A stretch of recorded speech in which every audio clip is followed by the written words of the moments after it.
Tarika par koda beach dwe marario igama ganario giprario kodario nyakwaro mugajwang kaka pile injere wang sama yudo weche manyien e chenro mar ang'ichuelo wantiere kod mathoth ma waiko ni kata kamano magi e weche maobe. I'm inclined to accept the challenge. Should the leadership of Africa want my services, I am ready. Raila Odinga koro lando ni oikore mar makulemo mar jakom riwruog Africa AU. So unajua last week nilikuwa nalipa ile deni kubwa waliwachiwa na watu wa handshake. Sasa nimelipa hiyo last week, si namna hiyo. Na nilikuambia kwanza nilipe watoto waende shule alafu nikupange. Jen Kenya William Ruto yuak ni chudo mar gope mag Kenya emosemiyo omenda ok nyal chopo ne piny owacho mag counties kaka dwarore. Gigi becho kabisa nikech gikelo gige sirikal machiegni gi raia, joma dhi yudo tich dhi yudo, gik kata kikawo polise kata kikawo jopuonj namba dhi medore. Piny owacho pogo moko kuom gwenge ma Thurka kendo koro gidhi bedo kod tend loch nanga manyien ka Nyanza bende oyuto e pok ma kamano.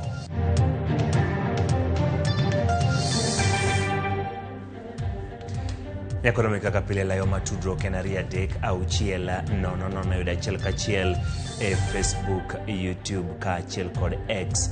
Kambendo goye kod mbaka ka yorna ote ni mopogore opogore e wi weche manyien mabiro bedo ka wakelo ni odiochieng' ma kawuono. Nyinga Uchengi Manuel, jaloko marwa en Belinda Adhiambo. Bed kodwa e chakruok nyaka giko.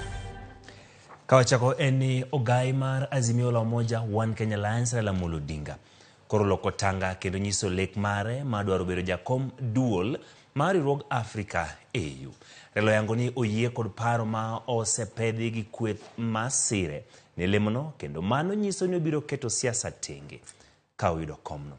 Kaka jafamo mar Walter Nyambaga lero, Raila oloso kautene kod mane en jatend Nigeria Olusegun Obasanjo. Bang' muya moro dhulore ni ogai mar Azimio la Umoja One Kenya Alliance Raila Odinga geto lemo moro mopugne riwruok mar pinje mag Afrika. Odinga e koro wuok okapia kendo keta yanga ni koro chunye geto bedo jakom mar riwruok mar pinje mag Africa AU. I'm inclined to accept the challenge. Should the leadership of Africa want my services, I am ready and offer myself to be of service to this continent. Raila koni lemo no koro nyiso ni ka oyudo to koro siasa mapacho kadhi bedo tenge matin kata kamano okoni kweth mare to pod ongirore. Ng'ani kinde man kuro no koro kaya donjo siasa ma Kenya ka to an gi joga kama odhi nyime kendo sasa madwani maduogi siasa ma Kenya ka tanyalo duogo ka chiwo mahero miyo maeri ok nyisi ni giko mar bedo ne siasa piny mar Kenya. Onyisi mana chalna moka orusa na dhi kamoro tiyo machielo kucha to kucha pesa ma poni jo Kenya didwara tanyalo bedo kendo nyalo duogo e Kenya. Odinga koni en kod lony mongirore ni Mariande en jambete mar dongruok gedo kod yore manyasani mag pinje Afrika. I have served the AU in the capacity as infrastructure high representative. That position gave me a good advantage to be able to learn about each and every African continent, country, what they have, the comparative advantages, and so on. And I believe that working together with all these countries, we can be able to emancipate Africa. Mati Murebang jatend piny Nigeria machono Olusegun Obasanjo bilo wach kod Odinga par mare kendo tielo ni Odinga e jal manigi bidhruok oteku kod chia mar telo ne Afrika. It should be the turn of Eastern Africa or East Africa, and can we find such a person? I have no doubt in my mind that my friend could easily be a viable candidate.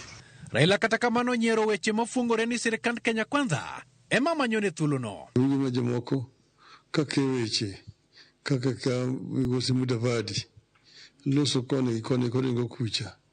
To en oringo lumna kamano kino winjo ni nyinga ni kucha Addis Ababa na achiel kuom joma nyalo laro komno.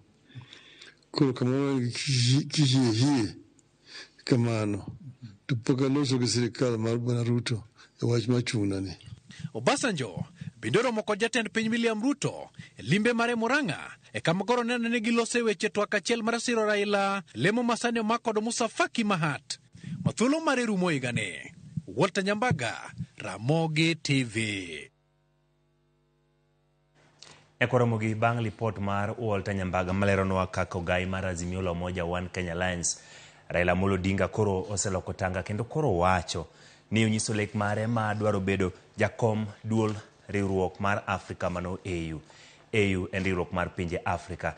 Kata kamano nitiere duol matayo chenro mag AU. Bwo duol no nitiere ting' mopogore kama oting'o jakom, nitiere gi jalup jakom to kod mathoth kaka duol mamoko osebedo.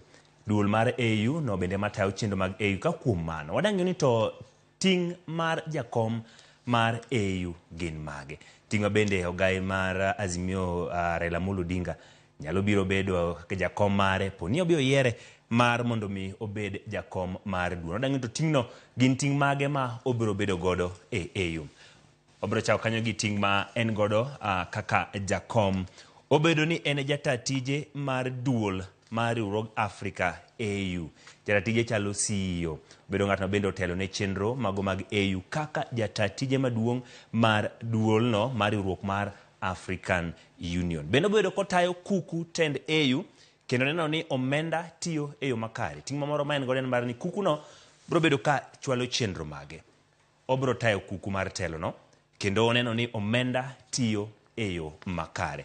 Bende obedo jakom e romo mag duol mar AU kendo ni agenda olu. Romo nitiere mebedo godo kod duol mano chalo ka commission.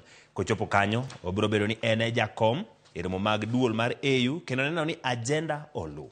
Mago gin ting' ma jakom bedo godo e ting' mar AU mano commission. Ka wadhi nyime wantie gima kuom ting' ma jakom mar AU bedo godo. Ochwalo huma kod agenda mag AU e kind pinje. Matini AU kaka riwruok mar pinje mar Afrika. Intiere kod agenda mage. Bende dwani mondo duol ming'eyo kuonde mopogore. Ka in jakom, obedo gi thuolo mar chwalo huma kod agenda mag AU e kind pinje molimo nikech obedo kolimo pinje mathoth kaka jakom mar AU. Bende obedo kochwalo report ni kuku mar tend AU e yore mag chwalo agenda mar riwruogno. Report nitiere mag romo nyakwarom gajuang kendo ka report ma kama endi osewuok kendo osendike jakom nigi ting' mar chwalo report ne kuku mar tend AU e yore mag chwalo agenda mag riwruogno. Ting' machielo ma entiere go en kaw ting' mar oboke mag winjruok kod mag chike mag AU to kod OAU. Obiro bedo ko kaw ting' gigo duto ma osebedo kanyo mar commission no kendo tije en ni obiro bedo ka winjruok go okaw ting' margi mag chike mago mag AU ma en commission ka achiel kod OAU. Ka dhi nyime nitiere ting' mamoko mabiro bedo godo kanyo ka in kaka jakom mar AU ilalri kod pinje Afrika e dongruok ohala kod kwe. Par ni AU en riwruok mar pinje mag Afrika. Commission mataye mabende obede kod jakom no. Jakom tije ni olalre kod pinje mantie bor riwruok mar AU. Bende gibolalre weche mag dongruok, weche mag ohala to kod weche mag kwe, gik matimre pinje mag Afrika mopogore, ohala, dongruok kachiel kod kwe. Bende apisi mare iko budget mar AU. Gobedo ka giting'o ting' mar loso budget mag AU.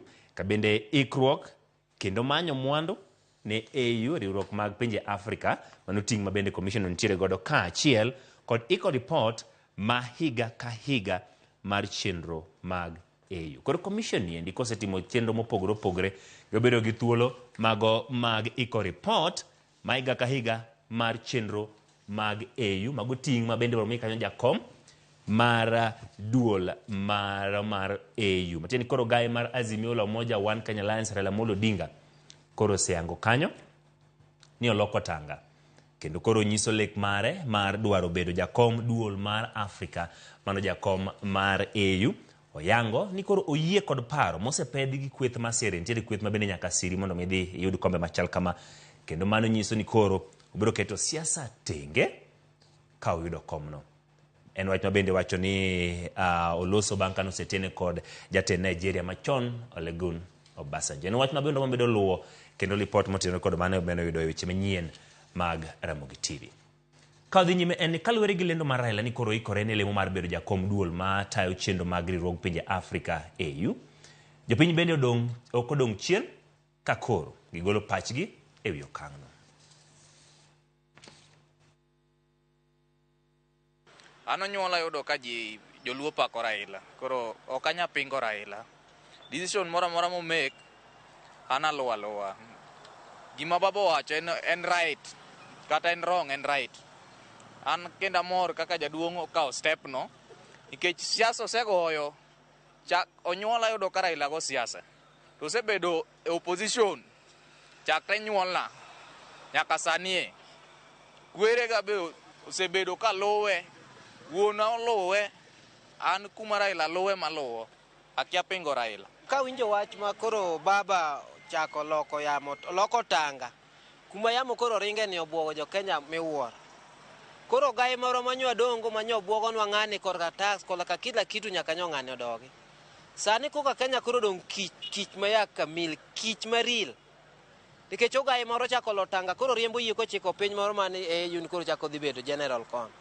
To koro apenji jaduong' baba. Lisasi manyo ikoni dongo mutegna achiel ni, manyo powerful.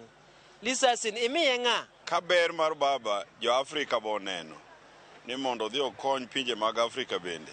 An agonye as a friend, agonye kaka ng'ama wasewuotho go ndalo mang'eny, kendo agonye kaka ng'ama wan go ndalo duto. Ang'eyo ni ok onyal weyo jo Kenya no wegi aweya kamano, and he will always be available for consultation, for advice. Baba budhe makiki budha ahinya kapok iduogo. Iparowa tiduogo timiyo advice. Ka jo ke mondo nutiyo matek, an ng'amo ndatamra, agonyo baba mondo dhi oti oko. To moloyo maduong', kik ng'ato par ni koro koonge ka, to ng'ato biro tiyo wa marach kata ng'ato biro wuoyo marach, kata koro giwacho ni osedhi ni papo dong' nono yoro. Onge kama yoro, baba ni machiegni ka chiegni. Onge kuma samoro ofisi biro bedo mana Kenya ka, to tiyo kama chielo. Kata ofisi bedo mana piny mane, kata South Africa. Pod biro duogo, baba pod wadwari kendo pod waheri. Wach mar Raila nowuok nodhi oko no, ok wayiego kata mathin, nikech wuod Sigoi medo gik moko pile ka pile. To Raila Odinga magonwa koko ema miyo gigi dok piny. Koro wadagi Raila obede Kenya ka, Raila pod wadwa ni mondo obede Kenya ka mondo med konyo raia. Seche moko bonya bedo gi kuyo matin nikech ka Raila nie Kenya ka be owinjo maber matin. To dhine malo no bebe nikech oseyudre ni kenjwa ka corruption ng'eny. Raila en ng'ama gige noriere tir kandawa. To gik botemo rie gik moko mondo bed makare, to jogo ok dwa miye nafas mar lidwa Kenya ka. Waseneno importance mag Raila kuom ndalo ne mosebede ngimane duto. Omiyo ka dipo ni AU ne onodo miye leadership mamalo, warwako gi rwak mamalo. To gima dago makwayo nyanya mapenjo ni ponono kata kobedo malo kuno. Nikech wadani Raila obed the 6. Bobro dwaro presidency 2027. Ramogi ni bende nitiere gi thuolo mar nyisa pache wach ni go kang ma ogai mar Azimio Raila Amolo Odinga. Koro wacho ni odwaro nyiso lek mare ma dwaro bedo jakom mar duol no. Inti paro nang'o kada pache nang'o namba matudro karia deka uchiel nono bedo gi thuolo mar somo paro go duto kinde ma wadhi nyime kod weche manyien. Komachielo, jatend piny Kenya William Ruto oyeni piny owacho oselewo chiwo pok mar omenda ne counties. Piny owacho oseoleo makamano wi achiedh nade mar nok mar omenda momako piny owacho momedore kod chudo magowi mar Eurobond gi chulo omenda mag siro somb junior secondary. Jatend piny ni olose kaunti ma Murang'a odiochienge mar ariyo limbe mare e masawa ma piny Kenya. Ruto bende medo jiwo jod bura mondo ket kare chike mabiro konyo piny owacho e chopo kare lek mar gero ute ma nengogi oyueyo. Elimbe mare mar odiochieng' mar ariyo masawa, jatend piny William Ruto kod jalupne Rigathi Gachagua nokolo e gwenge mopogore opogore Murang'a ka gitwak gi jopiny kendo yango chenro mag dongruok. Kane oloso kod jopiny kinde mano yango kar pi ma Ithanga, Ruto wacho ni sirikal oselewo chiwo pok mar omenda ne counties kaluwore kod achiedh nade mar nok mar omenda. Ruto lero ni sirikal osebedo ka chulo gope mag Eurobond kod omenda mar siro somo mar junior secondary. So unajua last week nilikuwa nalipa ile deni kubwa waliwachiwa na watu wa handshake. Sasa nimelipa hiyo last week, si namna hiyo. Na nilikwambia kwanza nilipe watoto waende shule alafu nikupange. Sasa next week mambo yako iko sawa. Magi timore kinde ma counties osebedo ka ywak ni chenro mag gisani chochni kaluwore ni sirikal mamalo ni kod gope mathoth mag counties. Your Excellency, mimi tu na kuomba kitu moja tu ni kuambie iko ile pesa ambayo mnatumia kaunti zote, tunaongeza na ile tunaokota hapa Murang'a kidogo, tunafanya mambo fulani. Kwa miezi 2 haijakuja. Gavana ma Murang'a Irungu Kang'ata manoteno jatend piny olero ni kaunti mare sani kalu achiedh nade mathoth kaluwore kod leo mar pok mar omenda ni. Wajua hiyo pesa ndio tunapatia watoto uji kila siku, si ndio? Mnapata uji ama pati? Haya, hiyo ndio tumeandika vijana wa Murang'a Youth Service. Hiyo ndio pesa ile tumepatiana kadi ya Kang'ata Care. Hiyo ndio imetusaidia community programs ambayo kila ward tunapatia MCA wafanye maendeleo. E oboke mano chwal ne ute fwambo e chak dwe ni riwruok governors dwaro mondo med omenda michiwo negi. Migawo mar omenda dwaro mondo chiwnegi bilion 391 ka duol mochung' ne pok mar omenda ne sirikal mamalo kod mag county CRA to dwaro mondo chiwnegi bilion 398.2. Governors to dwaro mondo chiwnegi bilion 439.5 kod bilion 10.52 mar bero nderni. E romo mar IBEC mano bagi e par jalup jatend piny tarik 29 dwe mokwongo higa ni, sirikal nosingo tieko chulo gope kuom thuolo mar jumbe 2. Simfrozo Kinda, Ramogi TV. Abraham Mwangi Guyo wuon trela manomuoche kar gas ma mradi Embakasi biro med geng'ne kuom thuolo mar ndalo 14 mar chiwo thuolo ne apisas mag obila tieko nonro ewi wachno. Mwangi nochiwore ne apisas mag obila jumbe 2 tok masira ma nokawo ngima ji 11 koweyo mok tine ji 200 gi hinyruok. Doho ne ogolo chik mondo geng'ne paro obila ma Capitol Hill kamati morisi ma pod itima pedha ne achije mamoko moriwo koda ka dereba Robert Gitau ka jang'wen mamoko kamoting'o Derek Mwathi men wuon kamane kambi gasno nitie kod apisas 3 mag nema manomaki pod ogeng'negi kod obila.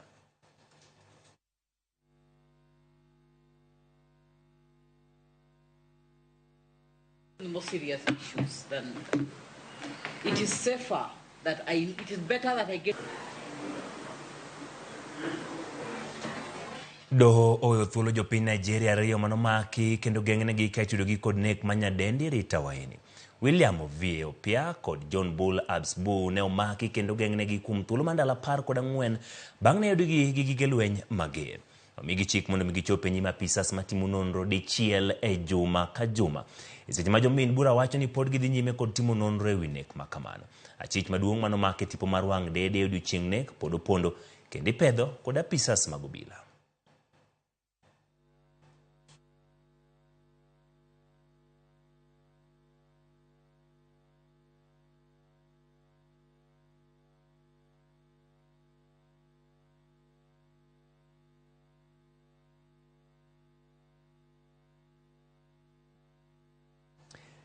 Kadhi wach mosebed kiluwo kuom kinde mar Shakahola eni oyangore ni chenro mar yango ringre ji 429 manogol e bugo mabende nitiere Shakahola oseywari kuom thuolo malach kaluwore ni moko kuom wede oganda manoyud ringregi pok oyie chopo chiwo nyinyo mag del mar DNA mar konyo timo nonro makamano. Moyangi gi jabero mar piny owacho Johnson Oduore romo mobagi gi Kemri mokelo kanyakla jotim nonro kamoyango ni gin kod geno nigi biro tieko timo nonro chiegni ni. Lydia Okeyo nigi ler. En chenro ma oseyware kuom kinde, chenro mar yango nonro mar oganda mar 429 manogolo ringregi e bunge ma Shakahola.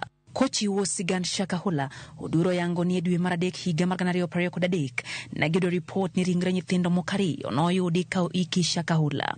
Omiyo nitiere dwaro mar dhi golo ringrego, kata kamano ne giromo gi gino mane pok oneno nyaka nochak tije. Mane wach mabulolo ne wach ma pok naneno kaka man nikech extent of the burials was a lot. Court nochiwo order ni koro wadhi mondo watim gimondo exhumation mon koro wangi kaka wanyalo timo postmortem wane ni ntino gi otho nade mon kanting ntie joma or lead to the cause of death or make mono tegi court. Koro kanwa di kuno wayudo ni kare okenti ariyo ni graves ngeny. Koro momio the whole of last year ne wan kuno kawatimo process ni nyaka koro koro wayudo ni watimo postmortem mar bodies 429. Nondono kata kamano osebedo kod ng'ikruok kaluwore ni thoth wede jogo manoyud ringregi go serem chopo chiwo nyinyo maggi mondo mi okonyie e nonro makamano. The biggest challenge that we have is relatives refusing to come and give their DNA. Remember, it will be said that these people went to some religious, some sect. You know, Shakahola en kama duong en ekas mangeny. Koro jogo no bedo bare kuonde mangeny. Koro no mi ni koro watimo mos. Kati ngeni gimachal kama ni onego tim mos mono koro bodies mane omedo bare ema koro nyako nyimani yude postmortem results. Oduor lero ni moko kuom ringrego bende osetuo kendo kethore. Gino ma bende osekelo ng'ikruok e chenro mar yango ringrego. Kata kamano, gichano bedo kod romo mabiro yango ne oganda jo Kenya kama nonro ma kamano osegikie. Remember, some of them are skeletons, so if you mix skeletons of 3 or 4 people, you lose out, isn't it? Yeah, because one of the things that you want to get is who this person is. So we understand there are some DNAs already. I don't know the number, which I think in a week's time we're going to sit down and look at them and proceed back to Malindi so that we can try to release a number of bodies which have been identified. Olero ni kunyo kendo golo ringre manosiki Shakahola omiyo gibedo kod ng'eyo mathoth e tijgi ka owacho ni oganda nyaka ng'e ni onge maundu ma inyalo iki ma ok yangore. E romo mokelo kanyakla jotim nonro ma pacho kama bage gi Cambry, jabero mar piny owacho Johansen oduor kwayo oganda jo Kenya mapok oneno wedegi kuom kinde malach mondo mi ochiw nyinyo mar dendgi mar konyo kaso nonro mitime ringre 429 manoyude bunge ma Shakahola. Lydia Okeyo, Ramogi TV, Nairobi. Erokamano Lydia Okeyo kuom report ma chal kamano wach ma Shakahola mosebed kiluwo kuom kinde kendo ji osebedo karito nonro mag nyinyo mondo mi giyanga jogegi. Gima wach kanyo ni oganda pok owuok oko mar mondo mi gichiw nyinyo mondo mi okony e weche mag timo nonro ne ringrego. Nitie jogo maloso kod achiel kachiel kokale Facebook page mar Ramogi TV bende miya pachgi wach motenore kod okang' ma bende koro ogai mar Azimio Raila Amolo Odinga oyango nodwaro kawo. Nitie ng'at maluongore ni Boaz Nyamanda owacho ni oimore ok amor gi okang' mar Raila nikech Kenya dwaro jal ma bro bedo ka winjo weche mag jopiny common wananchi.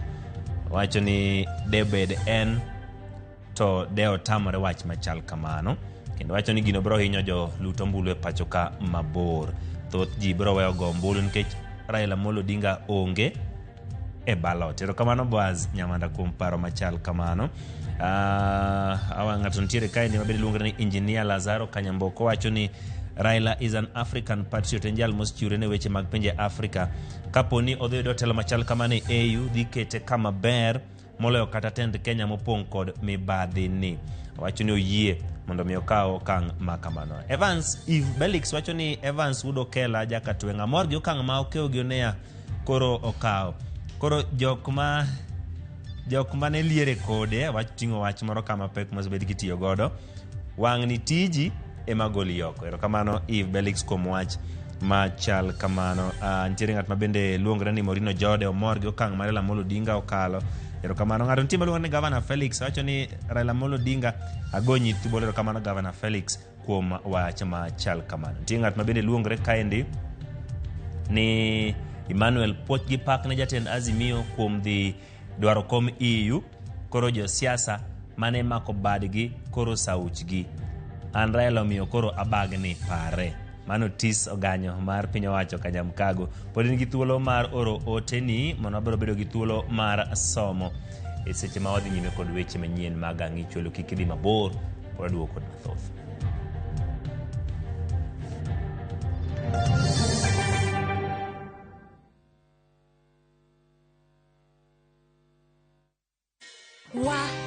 lakini vile hii ekonomi imetufinya, ilinibidi kubadilisha sabuni nikatumia ingine rahisi.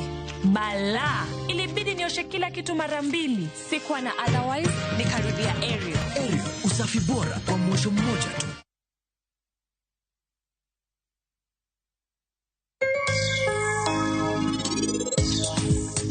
Halatek nyakibed gi weak skill. An gi mokonya skills man godo. Natimo communication and public relations koro ange wuoyo gi ji, ange kaka ngato nyalo timo marketing. Anya wacho ni mane gi mokonya ahinya e tijani.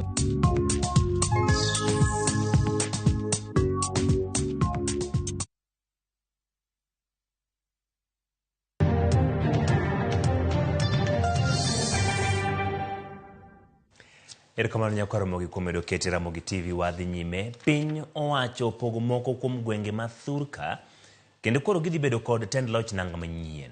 Ka gwenge mag Nyanza, gwenge mayudo sub-county manyien oting'o Suba, Bondo kod Karachuonyo. Kaluwore kod milome mayango pok makamano moketi e gazet moyiedhi mar piny owacho.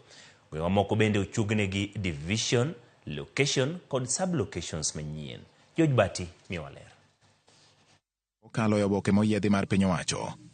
Gwenge maluwe Nyanza oyudo sub-counties manyien 5 ka kaunti ma Homa Bay ema oyudo kwan mamalo mag sub-counties manyien. Kaluwore kod oboke no, kar chung' od bura ma Bondo oyudo sub-county manyien miluongo ni Usigu. Suba koro dhi bedo kod sub-counties 3 manyien koting'o Suba Central malog tich mare dhi bedo Sindo, sub-county ma Suba West malog tich mare dhi bedo Sena e Chula Mfangano kod Suba South malog tich mare dhi bedo Magunga. E kaunti onogo ma Homa Bay bende omed sub-county machielo ma iluongo ni Rachuonyo West. Kaluwore kod pok makamano, paro mopogore medo wuok ka moko kuom jotelo sayo tend migawo mar arita kuom dewo gwenge moko ka moko to jwang' e pok makamano. Jaod bura ma Suba South Karoli Omondi okoni ma en okang' magisebedo ka gikedone kendo koro dhi chwalo chenro mag sirikal machiegni jopiny kendo chugo thuolo mag tich ne oganda. Gigi becho kabisa nikech gikelo gige sirikal machiegni gi raia, joma dhi yudo tich dhi yudo, gik kata kikawo polise kata kikawo jopuonj namba dhi medore. Karoli bende koni bang' yudo pok makamano koro geno margi en yudo Suba County. Wadwa ni gibi gikonywa ka wa manyo Suba County. Kech Suba County ne nitiere ndalo mane ndiko katiba 2010 kaka jokuria kata gi joteso. To ne obedo gazetted nikech no okete district tok higa 1992. Moko kuom jopiny bende osiro pok makamano magikoni dhi jiwo weche mag arita e kor gwenge kendo jiwo weche mag tije kaachiel kod pok mag mwandu mawuok e piny owacho. Kama locho nanga nitiere machiegni security nyaka koro bed mabeyo. Security mosebedo ka chando moso Homa Bay kata kidoko the other side mar Arujo gi Westward wasebedo gi shida mar insecurity. Wanano ka loch nanga dhi miyo koro security dhi bedo maber. Nyocha wan gi sub counties wasebedo ka wan ga 2 nomedwa mar 3 sani koro wan ga 4. Sub locations momedigi nyithindwa ema dhi donje. Mano employment omedore e kor gweng'. Koro aneno ni joka bonyo Kanyagwaro bi dwaro mondo mi odhi all the way to Awasi kata Ahero mondo giyud services kata gibro yude machiegni kanyo endo Rabuor. Mokwongo kelo tije moloyo to ne wan rowere mosomo kata tije mag lwedo gi nikech iyudo ka samo ger kata sub location to idhi dwaro mondo gerne chief of the sub location kata mana ot wan gi rowere motimo plumbing, otimo building, mano dhi bedo gima ber ne gin. Kata obedo ni pok makamano kelo mor e chuny moko kuom jotelo kod jopiny. Jaod bura malego Usonga Samuel Atandi okoni ok omor kaluwore ni gwenge malego Usonga ok opogi kata bed ni motelo ne gisechwalo kwayo mondo miye sub county manyien. 2022 kapok wadhi yiero ne otim nyaka public participation Alego mane wandiko report nowuok. Alego was due for subdivision. Alego nego bed gi sub counties 2 nikech Alego en constituency maduong' molo constituency state. Tiene ni mondo Alego yud gigi nyaka dhiago chonga piny ni either jogo jo sirikal go tano kanyal go chonga piny. Ka koro paro medo wuok ewi pok mag gwenge, geno mar jopiny neno ni jotelo mabiro yudo telo e gwenge manyien go biro tiyo mar chopo dwach oganda kendo ting'o malo dongruok mag gwenge go. George Bati, Ramogi TV. Wadhi kaunti ma Mombasa, jodak e kaunti no ywak ne tend kaunti no mondo mi orakre gi midhiero mar pi masani okwako gwenge mathoth. Gikoni kata bedo ni pi osebedo kalali kinde ka kinde, wacho ni weche mag chulo pi gin mga pod medo mana idho, wach magidwa ni orakro godo gi kambi mochung'ne keo pi mar Mombasa Water Sewerage Company. Jojaoko nigi ler mathoth. E thuolo mar jumbe adek sani, jodak e gwenge mopogore e kaunti ma Mombasa osebedo kakalo e midhiero mar yudo pi e utegi. E gweng' ma Chuda, jodak ne jobago ng'anyo mamuol ka giywak ne kambi Mombasa Water mochung' ne keyo pi mondo mi olernegi midhiero mantiere. Onge ng'ama osebiro wachonwa nang'o mosetimore wige adek gimomiyo pok wayudo pi. Koro chandruok ni emomiyo ne ochuno mondo wago koko, mondo wayud wach, mondo lernwa nang'o matimore. Kech kamoro amora mwagocho iwacho ni pi biro to pi ok bi. Chieng' moro pi kobiro to biro pi molil mabe onge kata gimi nyalo timo gi pigno. To sani osechopo wige adek pi onge. Kora wakwayo sirikal. Nekech sirikal e wuonwa onge kuma wanyalo ywake. Mondo giyie mondo wayudie pi e Chuda waka. To kata obedo ni pi gisebedo ka giyudo mana kidam e thuolo mokalo, bil gikoni ok osebedo kadok chien. Luoro margi en ni chal ni nitiere mibadhi kata nyawo moro madhi nyime, to chutho ewi wach somo mita kod chulo bil. Hawa watu wa Water wakija hawasomi. Mimi mwenyewe na watu 5 ndani naletoa bili shilingi 7,000, bili shilingi 8,000 na mpaka hii bili ya juzi nikuja 12,000. 12 natumia maji gani mimi? Na maji yenyewe unaona wiki 3 hakuna. Ukija uletwa bili kubwa, naambiwa lazima ulipe. Nitatoa wapi hizo pesa? Ndani tuko wawili lakini bili nailetea 10,000. Tuko wawili tu, hatuna watoto, hatuna nani. Bili 10,000. Sasa kama tumekatia wiki ya 3 hii, lakini bili itakuja ile ile. Chulo pi bei matek. Gimomiyo wanyalo chulo pi bei matek to pi onge. Kata sani kadhi ang'isi bil. Wige adek pok ayudo pi. To kidhi ng'iyo bil duong'. Koro wakwayo jotend pi ma Mombasa ka. Kotelne gi gavana marwa. Wakwayo gi ng'wono ma Nyasaye. Dwe mar Ramadhan ochimo watir. Jowete wabro timore nade ka onge pi. En gino makoro jogo makedo ratich oganda dwani kambi makeyo pi Mombasa olera nena gimomiyo pi ok lal ne johand pi e seche ma olal e ute ji. Ma shida maduong' chakre nyocha, yani chakre zamani kuanzia kitambo sana watu wanapata shida because serikali imedhalilisha watu, hawajali na yote wawachonia. Governor Abdul Samad nyaka chung matek mondo jionang pi ngeji tagre mang'eny. Nikech nitie joma uso pi, private ma uso pi, emomiyo pigi ni ing'ado. Koro wadwa wachung joma uso pi ma private gi to Mombasa Water through Mombid Fara nyaka chung maber onego oganda oyudo pi. Kambi mar Mombasa Water ne kata kamano oyango ni en adier ni pi osebedo kalal kaluwore kod gino magikoni en nok mar pi magiyudo kowuok e counties mag Libamba, Kilifi kod Taita Taveta. To pi e Chuda ka waseyudo chandruok mwakia gimomiyo. Waseyudo chandruok mang'eny gi piny maliet ni jowetena. Tamo wakata luok ang'i tedi koso ang'i luokri.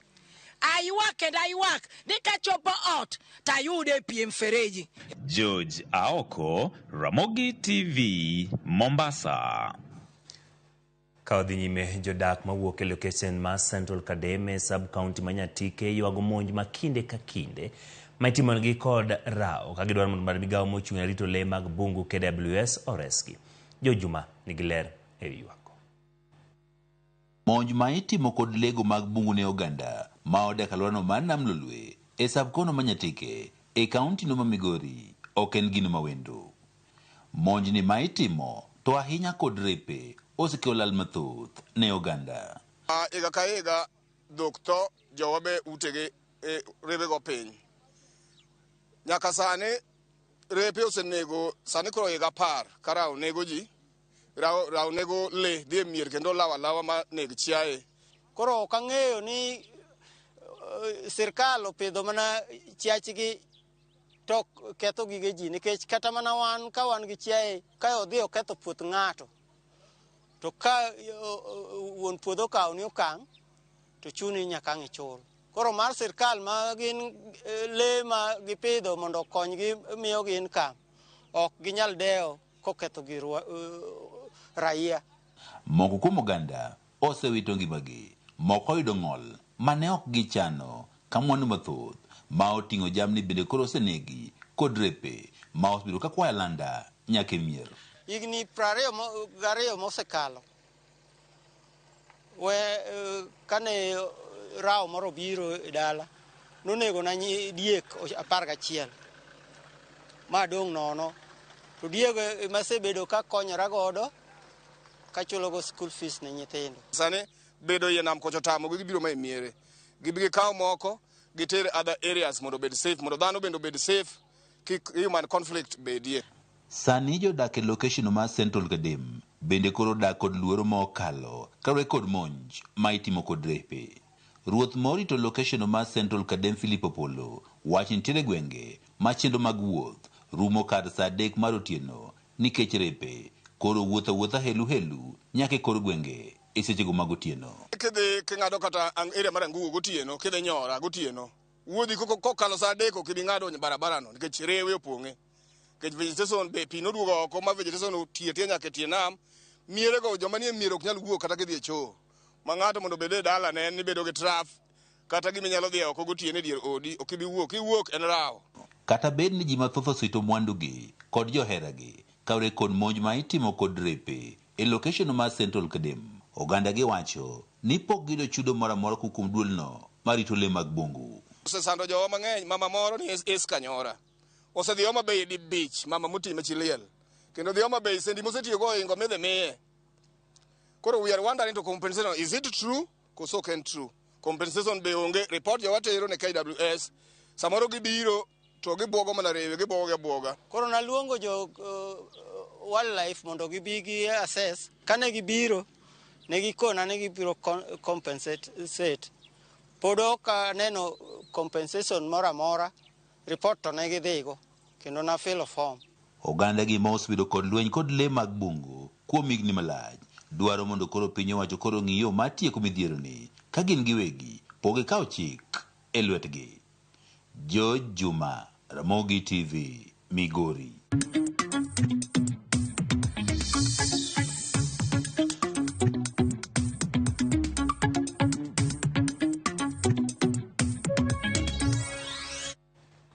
Machiegni weche mag ohala, jotije kambi rego niang' ma sukari industry mantiere Riat e kar chieng' bura mandhiwa ochungo ng'anyo margi mosekawo juma achiel mangima mar chiwo thuolo mondo tend kambino olos moko kuom ng'ur mane gichwalo.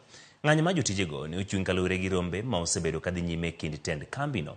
Apisas mag leba mowuok e kaunti ma Homa Bay, tend arita kwe mandhiwa kod jotend jotijego. Chenro mag tije osebedo gi ng'ikruok juma achiel sani bang' ka jotije nodhi e ng'anyo ka gisundo meto mar osara, ng'ur e wi akweda ma giyudo e kambino e kind midhiero mamoko. Ng'ur ma bende tend kambino yango ni gidhi loso e thuolo mar ndalo 14 mabiro tok jotijego dok e tich. We held a joint meeting to try and resolve the issues. I'm happy to report that it's been a very, very constructive meeting. Long and difficult, but constructive.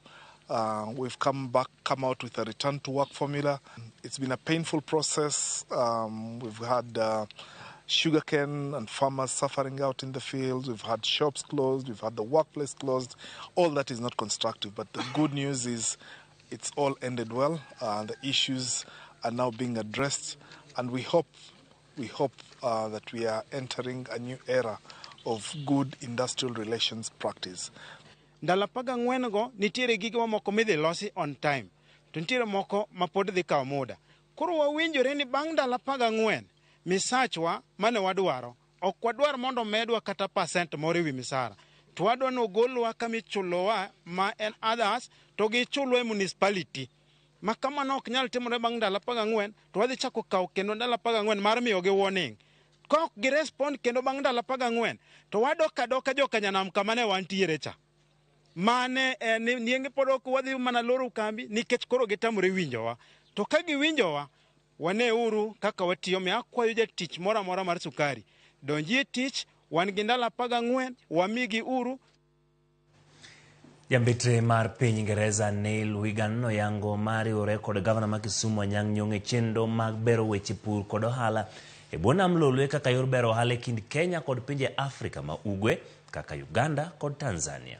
Mae bende wacho ni en thuolo mar loso thuolo mag tije ne oganda. Wach mane osir kod gavana Nyong'o mane oyango ni giikore mar tiyo kanyakla.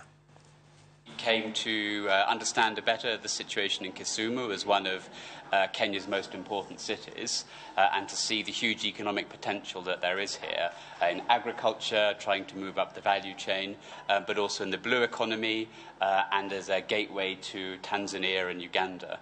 So we talked about the opportunities for British companies with the support of the High Commission to come and invest here and to create jobs and growth for the benefit of the area. It was an investment of about 31 billion shillings, but it was going to involve what's called public-private partnership. Public-private partnership would need consulting the national government on how that is to be done. And that process is not easy, nor does it take a short time.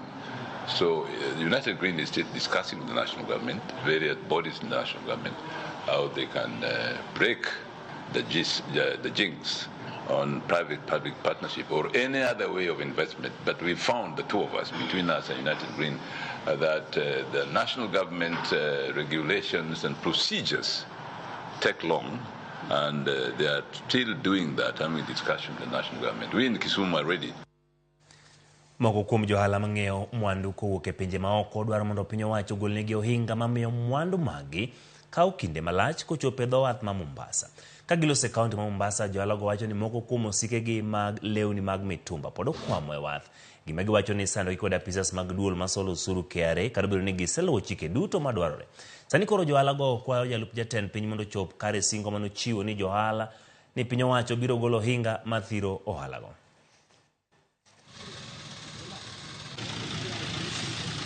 Na watu ambao wanaulipa ushuru ndio backbone ya economy ya hii nchi ya Kenya. Tafadhali tunaomba importers wasikilizwe madai yao na waangaliwe vizuri. Tunasema maneno mengine ambayo tunasema ni kwamba hizi containers za garments, clothes sana sana zinashikwa. Kwa sababu mpaka sasa kuna containers zimeshikwa na ziko hapo ndani ya port na bado hazijakuwa cleared. Tunaomba serikali tafadhali tusaidie wafanyabiashara. Let not chase away investors, kwa sababu investors sasa wanaenda Tanzania, wanatoa huko na wanaingiza polepole. Hiyo ni makosa sana. Naibu wa Rais Rigathi Gachagua aliambia KRA mwaka uliopita kuwa wafanye biashara kama ng'ombe, unaikamua polepole na unailisha ndio iweze kutoa maziwa. Wakianza kuwakamua hivi kwa kufungia mali zao, kwa kuwekea ushuru wa hali ya juu, uchumi wa Kenya hautaweza inuka na biashara zitafungwa. Investors unapofika pale wana detain mali yako, hata kama unataka kulipa, zile condition ni kali sana, kiana kwamba wanakusukuma ili utoe kitu kidogo. Sasa tukitoa, unatoa KRA, unalipa huko, unalipia nchi, unalipa maofisa corruption, itakuwa namna gani? Itakuwa ngumu sana. Kwa hivyo sisi tunasema kuwa officials wa KRA, your days are numbers. Wale ambao wana frustrate my investors, na tutakubali hii nchi si ya KRA.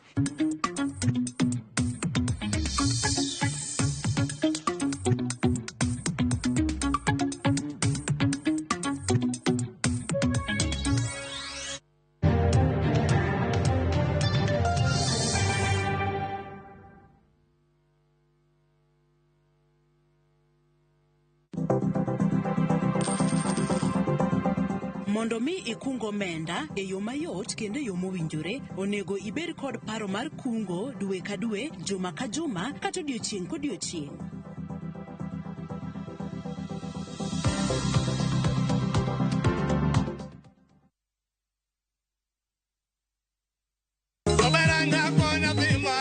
Mabiro eng'e jothumbewa osebedo kanye to otimo ang'o sani? An abuok yot ka ayudo ka msumo luora ka ji ywak joma ne obedo to tang'wech apenjo ang'o matimo uyawa monyango to ngimani. Mondo iwinj sigand Onyango Alemo, riwri gi Solomon Atito Kafaya chieng' tich abich mar jumani chakre saa 2 okinyi e chenro mar ng'e jothumbewa. Kik bai.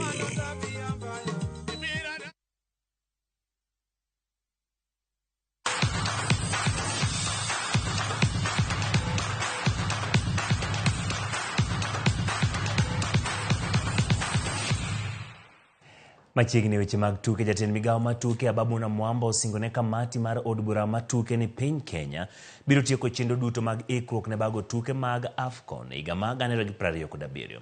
Na Mwamba wacho ni